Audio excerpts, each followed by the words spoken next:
So I pulled out the predictions that we wrote in 2024, and I'm not one of those guys that just makes those predictions and then Willy-nilly. hopefully nobody goes back and looks at that show. We're actually pulling them back out, having some accountability here, and seeing what we got right. Okay, so now you're 3 for 5. That's That's a good batting average. that is a softball dad right there.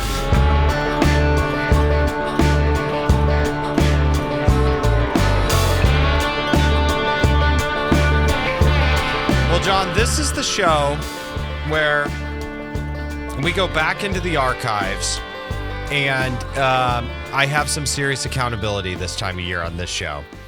Because what we do is we go back to my predictions for 2024. Okay. I pull the outline out. I pull the notes out from that show that we did last January, and I get some real data out and see what did I get right and what did I get wrong from the predictions of 2024.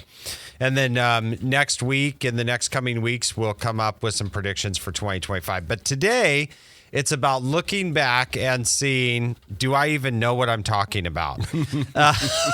And so we're going to look into this. I made 7 big predictions last year. Okay.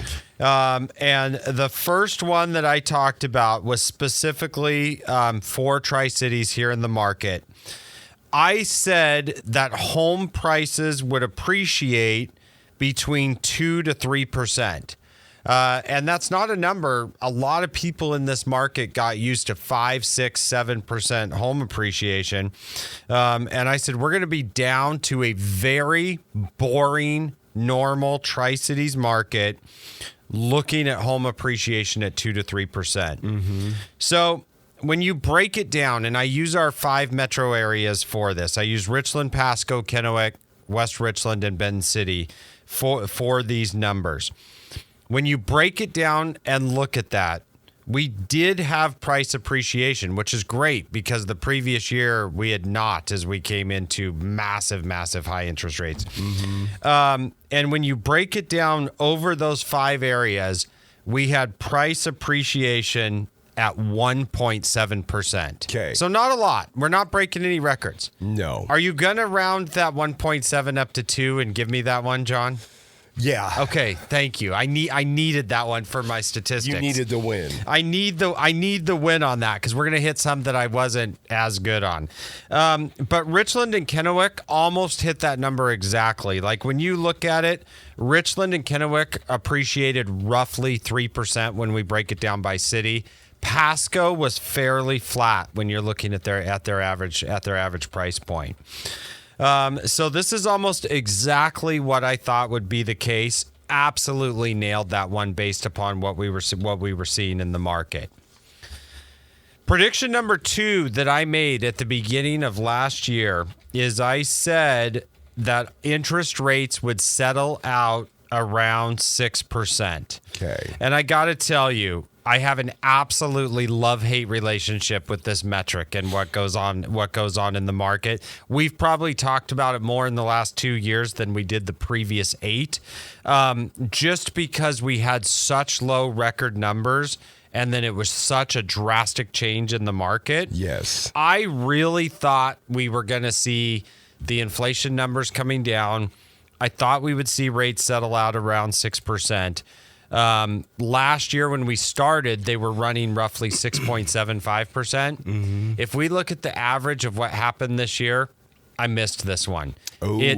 Our average for the year on the 30-year fixed was 6.75. Almost exactly what it was, where we started at. I mean, there were some ups and some downs. If we look at the best month we had was September, where we averaged 6.1%. And I tell you what was crazy. We immediately saw more activity in the market. Yes. We saw the last fourth quarter be very, very strong. It's crazy how tied to that number the activity was and how sensitive the market still is to it. The worst month we saw was April at 7.25 last year. And then right now, currently, it's been creeping back up, and we're sitting right at about 6.85%. These are on a 30-year fixed. Okay. So I missed that one. Like, I thought we were going to get more relief in this arena than we did. And we saw inflation numbers still running a little bit higher than they wanted to be, so they weren't able to cut rates as quickly as they thought they were going to be.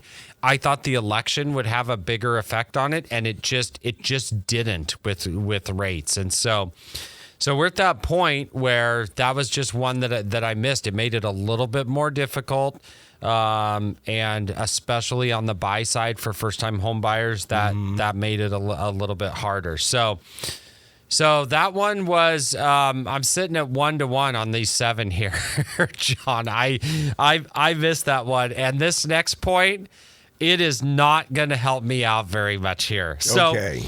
I had said that at the beginning of the year, I said that I thought you would see the largest exit of realtors in the Mid-Columbia that we had seen over the course of the last 3 years. I even had notes back there that said, Lance, you can't say that on this radio show, is what we had written down when we were talking about it. Because, but there was a lot going on. We were looking at 30 to 35% less number of transactions in the Mid-Columbia that had been happening over the previous 2 years.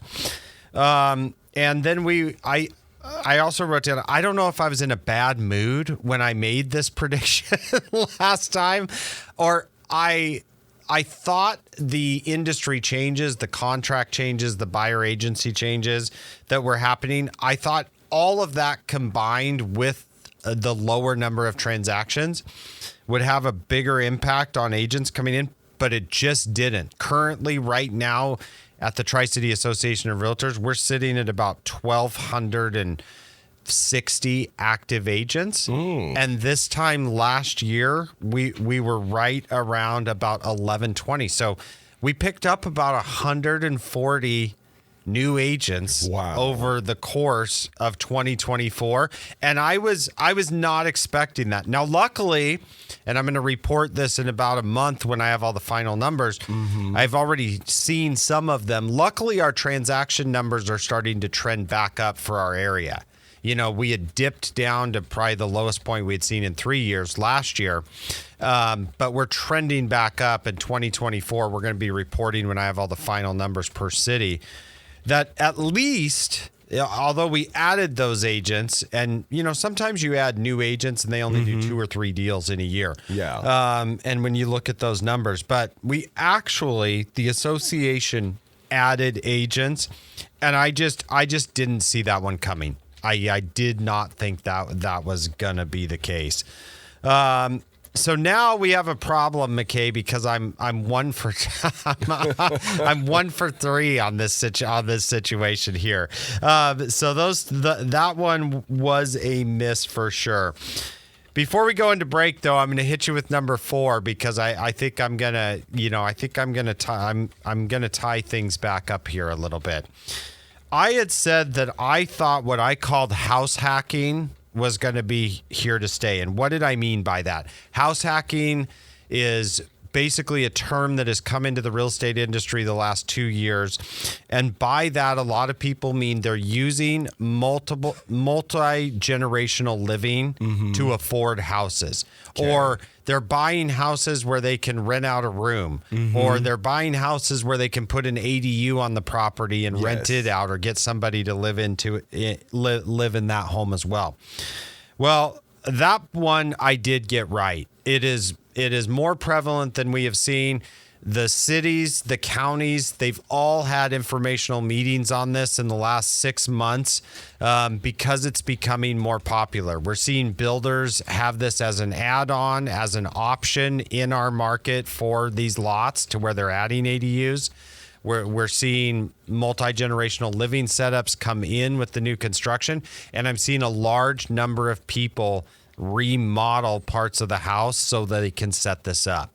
I was in 3 appointments over the course of the last week where people were either doing boundary line adjustments, they were doing short plats to lots that they had, or they were adding ADUs so that either their adult children or their in-laws could be moving to the property with them. So this is a trend that is not going away, and it's one of the ways that we're helping the next generation get into homes where people are either like, hey, I've had this 5-acre parcel. The only way my, son and daughter-in-law are ever going to be able to afford a house is if I parcel off the back 2.5 acres and then gift that to them so that they can build there. So we're seeing more and more of that in the market. That one I absolutely did nail on that. And so yeah, in that situation, we've seen more of that than I thought we would. Yeah. So the 5th prediction I had at the beginning of 2024 is I said for renters, incentives would be back in 2024. Okay. What I mean by that is it had been years since we had seen any sort of incentives that went along with rentals, getting properties rented. But we thought that there was a lot of new inventory coming on the market. There was a lot of apartments coming on the market, a lot of new multifamily projects that are coming on the market. And there still is quite a few when you drive around and look at what's under construction. And so I said we would see those incentives come back. And I got to tell you, just even in the 4th quarter, scanning a few of the ads that are out there, I just wrote down a couple from the first 5 ads that we had clicked on. Waived admin fee with accepted application. I saw 1 month free rent. I saw reduced rent on selected units. I saw many listings that had half off of the first month. So I got to tell you, we absolutely nailed that one. The incentives on the rental side are back, and you do see that in the ads. So for people that are relocating here and also looking at getting a rental before they buy, there are some deals out there and some move-in specials, especially with some of these new complexes that you see out there. So if you have any questions about that, or if you're struggling to get a property rented and you're wondering what's going on with that, our property management team would love to talk to you about that, and they've got some great marketing programs to help with that. But we are having to be more aggressive with those incentives. So prediction number 6 that I had, John. Okay, so now you're 3 for 5. Yeah, we're 3 for 5, so we're doing a little bit better. 600. That's a good batting average. You know what? That's a softball dad right there. You just that is a softball dad right there. So the prediction I had is I said that you will see the largest sales number that we have ever seen in Tri-Cities for townhouses and condos.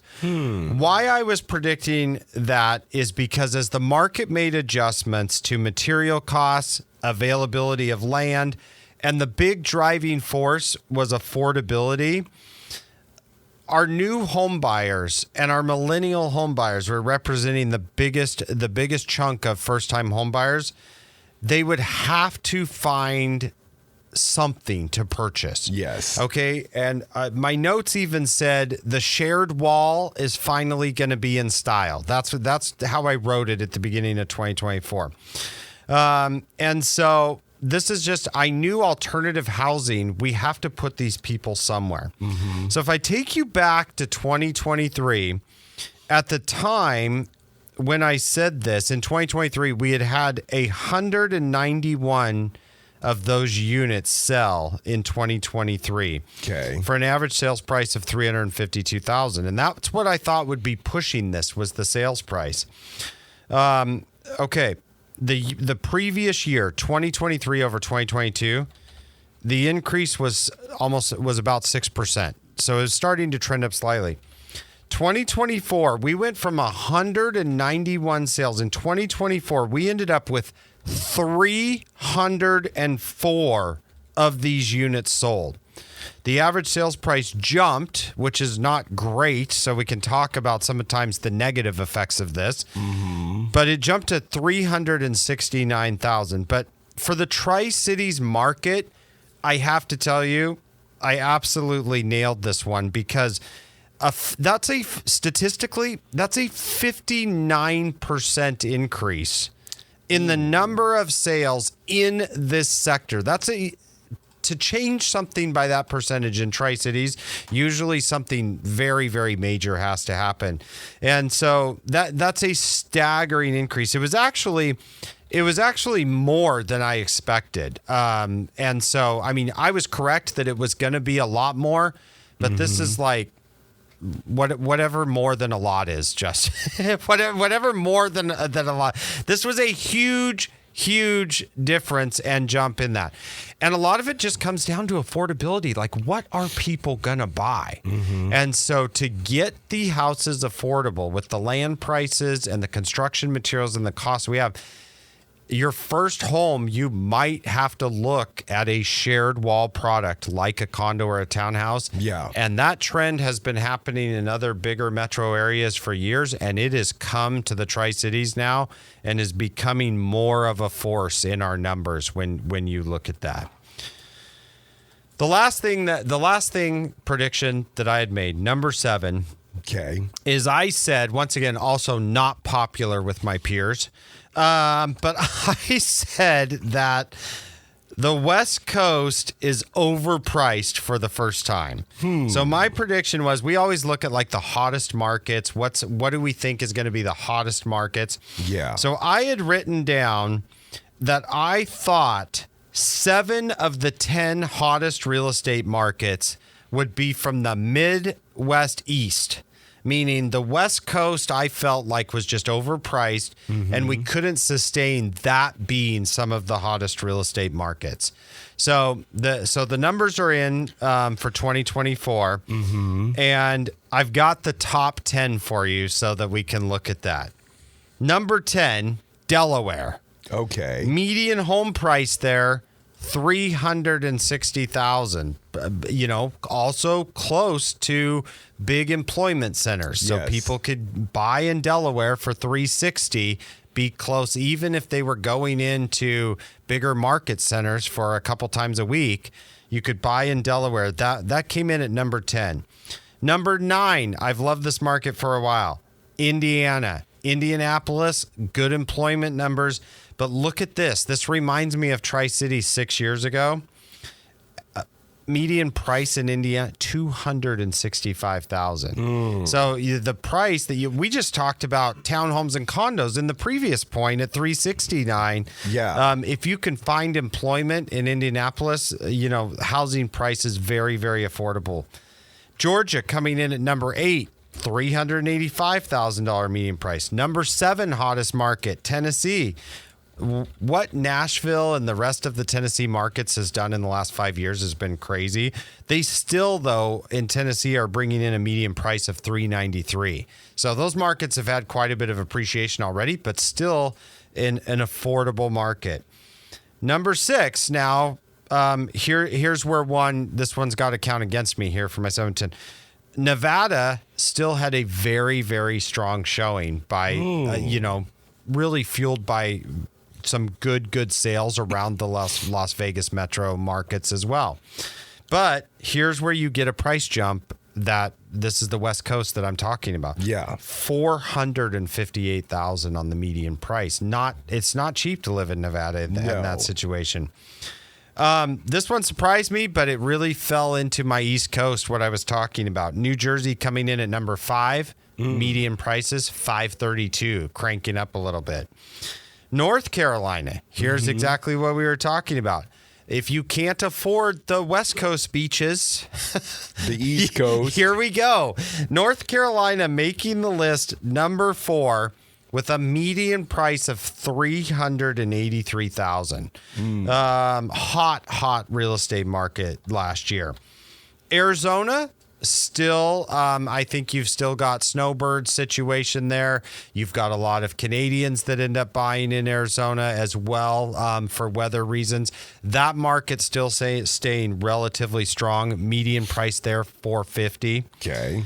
And then once again, here we go, right back. South Carolina, Number 2 on the list with a median price of $387. So still pretty affordable for a coastal state in that situation. And then number 1, even with all of the condo issues, all of the HOA issues, everything that's happened in this state, still coming in super strong.